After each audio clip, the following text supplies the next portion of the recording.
एगो दुल्हन के पति ड्राइवर मिल गए बाटे जो रोज सेजिए पे गाड़ी चलावता है भैया। देखी परेशान होके वो औरत का कहते ये भैया सुनी। हमरो ड्राइवर सजनवा हमरो ड्राइवर ये हो ड्राइवर सजनवा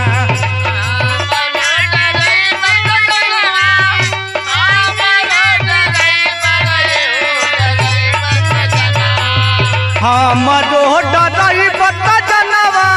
हमरो ड्राइवर ये हो ड्राइवर सजनवा लाहे लाहे बेला रनवा हमरो ड्राइवर सजनवा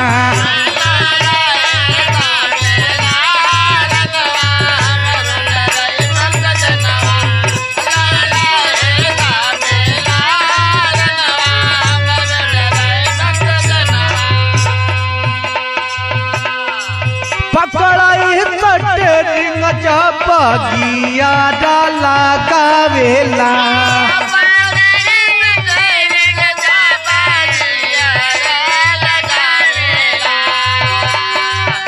कुछ ना देख सही तो हम के रोवावेला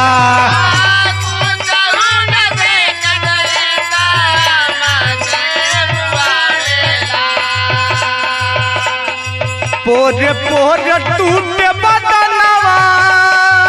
हमरो ड्राइवर ये हो ड्राइवर सजनवा पोरे पोरे टूटे बदनवा ये हो ड्राइवर ये हो ड्राइवर सजनवा पोरे पोरे टूटे बदनवा हमरो ड्राइवर ये हो ड्राइवर सजनवा लाहे लाहे बेला रनवा हमरो ड्राइवर सजनवा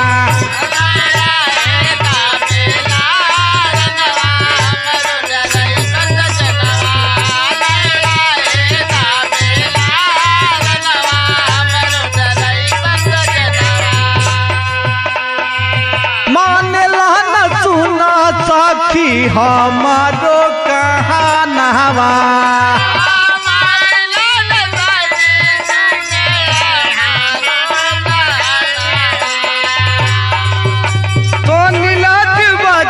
संगे घूमे रोज संघावा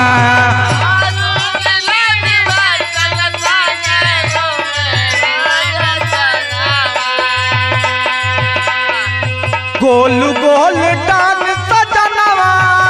खाल मीठा पनवा हमरो ड्राइवर सजनवा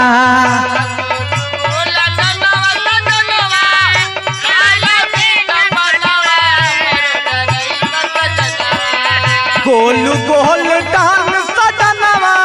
खाल मीठा पनवा हमरो ड्राइवर सजनवा लाहे लाहे बेला रनवा हमरो ड्राइवर सजनवा।